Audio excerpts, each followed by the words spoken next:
Episode 85. And they lived happily forever. Kishan fumed when he saw that Varun had not gone to school. He recalled last evening's angry confrontation with his eldest son. Varun was demanding a two-wheeler, but Kishan had flatly refused. Varun was just 17, and this was the stage to become active and be physically fit, to cycle everywhere, not to become a sissy and roam around on a scooter. And why should anyone roam around at all? It was the age to work hard, to help the family, and to become disciplined. Kishan would lose his temper whenever he caught Varun in the market chatting up with his bunch of friends. Varun, is this the age to be chatting or gossiping around? Girls do these kind of things. You should be going to the fields, helping your mother, attending to your sick grandmother, and taking care of your younger sister and brother. But all you do is chat with your bunch of useless friends. Acha. So Dad, what do you do with your bunch of friends at the Chopal? Read the Ramayana and the Mahabharata or discuss the Gita? And all these years it is I who have taken Dadi to scores of doctors everywhere. Now that you are back, why don't you take up the responsibility of caring for your mother?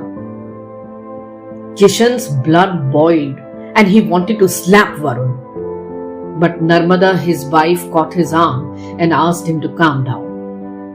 Later that night, Kishan burst out at Narmada. What kind of training have you given to our children, Narmada? Look how they behave, especially Varun. You have really not been strict with them. Look how disrespectful they are towards me and Ammaji. Is this how children are brought up? Is this how you inculcate sanskar in them? तो तुम आ जाते ना संस्कार देने के लिए. I have single-handedly brought up our children. You were never around to support them or teach them anything, Kishan. I had to deal with thousands of problems of your mother and your younger siblings. What do you know how I have managed the family?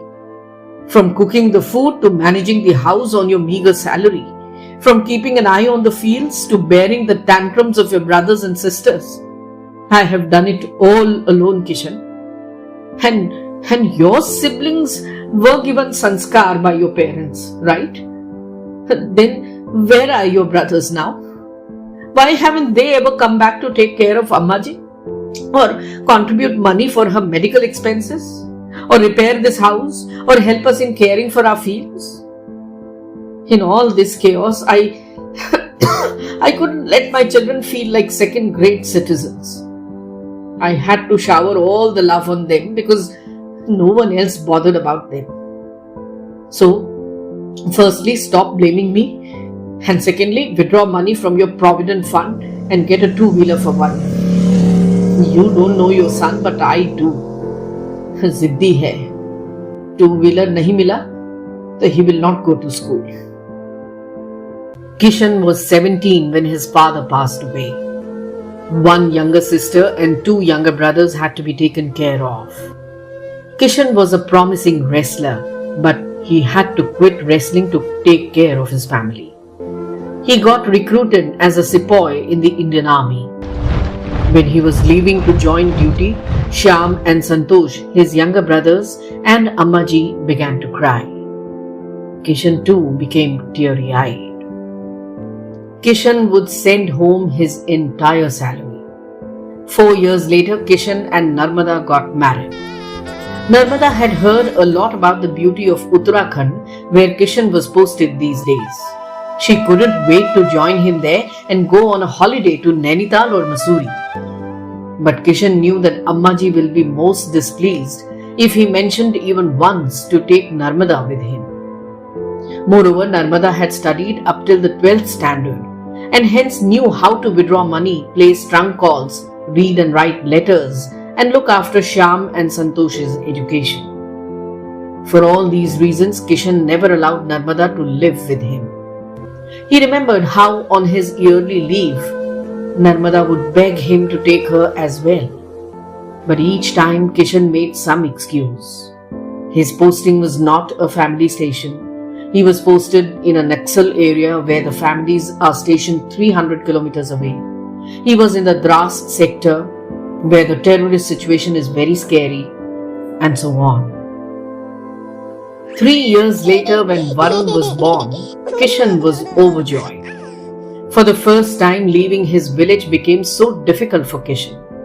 He couldn't forget the chubby face of his firstborn, his cute, toothless smile, his loud giggles when Kishan would lift him up high in the air, the struggles to make him wear the sweater and the cap, and how he would cheer up on seeing his father.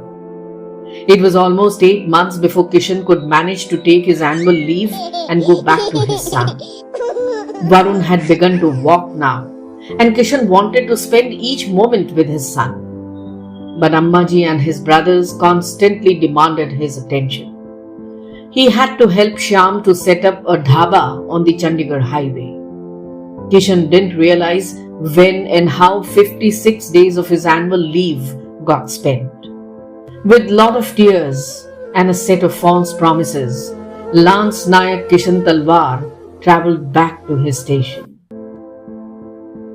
2 years later, Anjali was born. Kishan discovered that becoming the father to a daughter was the sweetest thing in the world.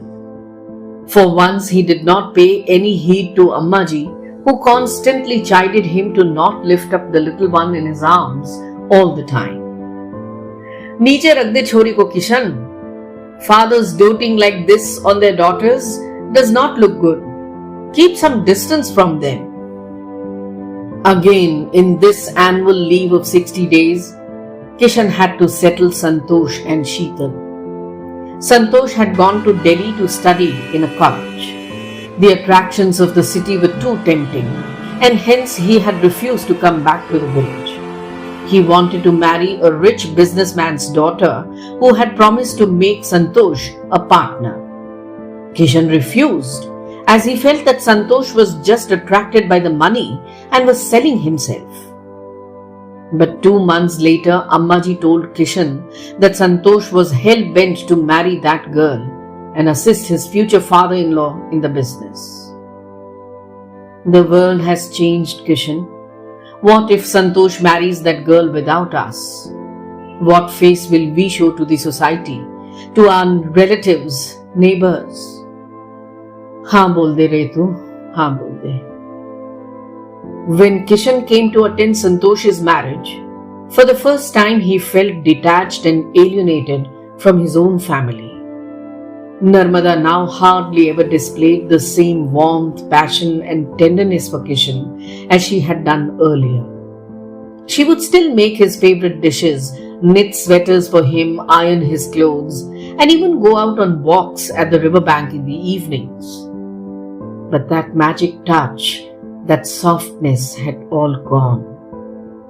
The discussion was now all about Ammaji's constant complaints and health ailments, Varun's mischiefs, Anjali's tantrums, the indifference of Shyam and Santosh towards the house and the meager amounts that they sent home, fields, crops, water problems, schools, tuitions, and so many more. Holding hands, watching the sun go down and the moon rise were not part of their relationship now. Havaldar Kishan Talwar was given a 3-year family station posting in Nagpur. He was overjoyed. But the month was December and no school would admit the children right now. So the shifting was postponed till April. In March, Santosh brought over his wife for her first delivery.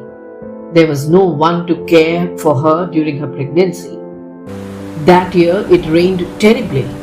The cowshed's roof collapsed and the entire house began to leak.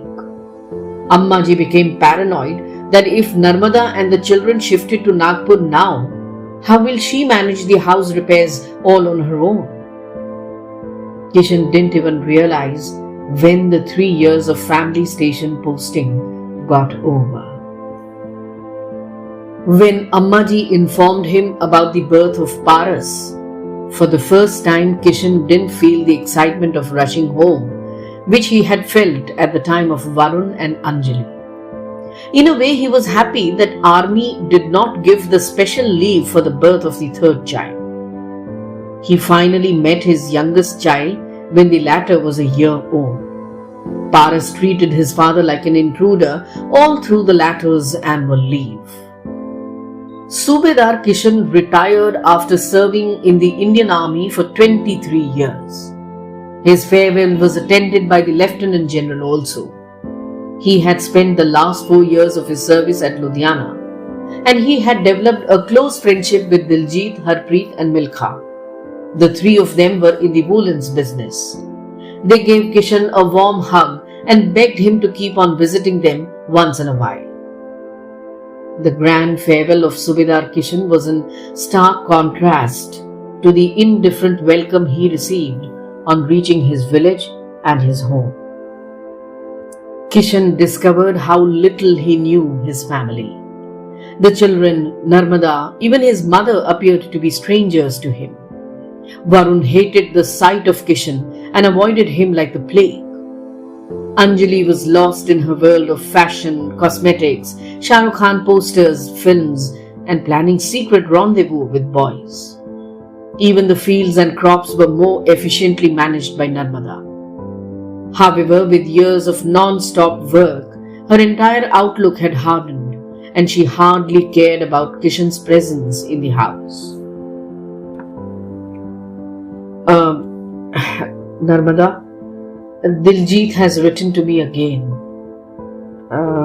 He really needs someone trustworthy to manage his second outlet of woolens in Ludhiana.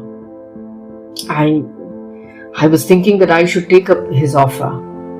It will bring in some extra money also. We can use it for Anjali's marriage later on. The only image that remained pasted in Kishan's memory was the nod of yes from Narmada on hearing about Kishan's decision to take up the job and shift to Ludhiana.